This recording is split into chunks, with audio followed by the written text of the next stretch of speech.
ছয়টি কাজ করি তাহলে আল্লাহ তাআলা 6টি পুরস্কার দিবেন। আল্লাহ তাআলার প্রথম পুরস্কার উলাইকা সায়রাহামুহুমুল্লাহ। 1 নম্বর পুরস্কার হলো আল্লাহ তাআলার পক্ষ থেকে রহমত আসবে, আল্লাহ তাআলার পক্ষ থেকে রহমত নাজিল হবে, আল্লাহ তাআলা আমাদেরকে দয়া করবেন, রহম করবেন। এখন রহমত না থাকলে কি হয় এটা আমরা জানার জন্য চেষ্টা করি। রাসূল সাল্লাল্লাহু আলাইহি সাল্লাম এই সবসময় আল্লাহ তাআলা রহমতের জন্য চাইতেন যে আল্লাহ রাব্বুল আলামিন আমার উপর রহম করুন। এই জন্য আমরা আল্লাহ তাআলার কাছে, যেহেতু রমজান মাস চলছে, এই জন্য আমরা রহমতের জন্য আমরা কি করব, চাইব। রহমত না থাকলে কি হয়, যেমন স্বামী স্ত্রীর ঝগড়া যদি যে পরিবারে থাকে তাহলে বুঝতে হবে এই পরিবারে আল্লাহ তাআলার পক্ষ থেকে রহমত নাই। এরপরে মনে করেন পিতা মাতার সাথে ছেলে মেয়ের মনমালিন্যতা সৃষ্টি, ঝগড়া ফাসাদ, বুঝতে হবে এই পরিবারে আল্লাহ তাআলার পক্ষ থেকে রহমত নয়, রহমত নাজিল হচ্ছে না, বিদায় এই পরিবারস্থ লোকদের এই অবস্থা। সমাজে সমাজে বিশৃঙ্খলা কখন ঘটে, যখন আল্লাহর পক্ষ থেকে রহমত আসে না, তখনই এই রহমতের কারণেই কি হয়, বিশৃঙ্খলা ঘটে। একটা মানুষ আর একটা মানুষকে অন্যায়ভাবে মেরে ফেলছে, বুঝতে হবে এই সমাজে এই মানুষগুলির উপর আল্লাহ তাআলার রহমত নাই। এরপরে স্বামী স্ত্রী ঝগড়া হচ্ছে, এই পরিবারে কি নাই, এই পরিবারে মানে আল্লাহ তাআলার পক্ষ থেকে রহমত নাজিল হচ্ছে না, এই জন্য এই সমস্যাগুলো হচ্ছে। এই জন্য যখন আল্লাহ তাআলার পক্ষ থেকে রহমত নাজিল হবে, আল্লাহ রাব্বুল আলামিন সমস্ত এই যে বালা মুসিবতগুলো আল্লাহ তাআলা দূর করে দিবেন এবং শান্তির পরিবেশ বজায় থাকবে। এই জন্য আমরা সবসময় আল্লাহ তাআলার রহমতের জন্য আল্লাহ তাআলার কাছে দোয়া করব। উলাইকা সায়রহামুহুমুল্লাহ ইন্নাল্লাহা আজিজুন হাকীম। নিশ্চয় আল্লাহ পরাক্রমশালী এবং প্রজ্ঞাময়। আল্লাহ তাআলা সবচেয়ে ধনী এবং তিনি সবচেয়ে জ্ঞানী।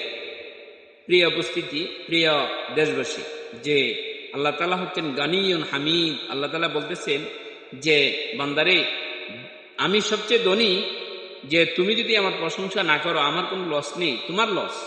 এই জন্য আল্লাহ তাআলা যদি ইবাদত করি তাহলে আমাদের লাভ হবে। আল্লাহ তাআলা গানিয়ুন, আল্লাহ তাআলা প্রশংসার মুখাপেক্ষী নয়, আল্লাহ তাআলা সবচেয়ে ধনী। এই জন্য আমরা নিজেরা আল্লাহ তাআলার ইবাদত করব, এরপরে আল্লাহ তাআলার গোলামি করে আমাদের জীবনটাকে ধন্য করব। 1 নম্বর পুরস্কার, আল্লাহ তাআলার পক্ষ থেকে রহমত নাজিল হবে। 2 নম্বর পুরস্কার, আল্লাহ তাআলা বলতেছেন ওয়া'দাল্লাহুল মুমিনিনা ওয়াল মুমিনাত, ওয়া'দাল্লাহুল মুমিনিনা ওয়াল মুমিনাত। আল্লাহ তাআলা বলতেছেন যে আমি ওয়াদা করছি মুমিন পুরুষ এবং মুমিনা নারীর জন্য।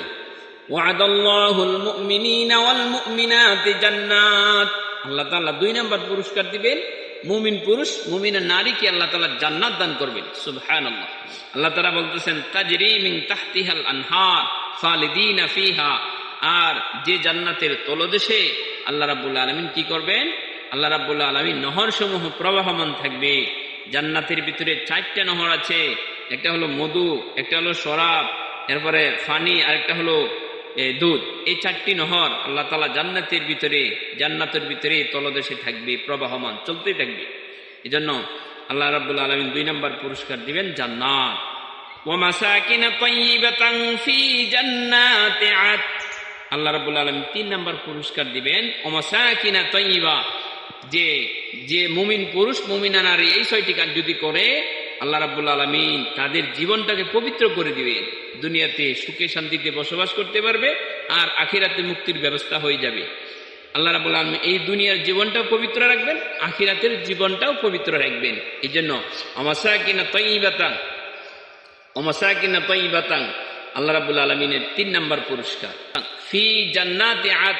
আল্লাহ রাব্বুল আলামিনের 4 নম্বর পুরস্কার হলো জান্নাতে আদ, একটা স্পেশাল জান্নাত আল্লাহ রাব্বুল আলামিন দান করবেন। বলেন সুবহানাল্লাহ।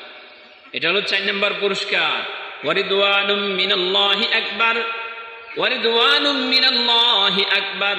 আর 5 নম্বর পুরস্কার হলো আল্লাহ তাআলা তাদের প্রতি রাজি থাকবেন, খুশি থাকবেন।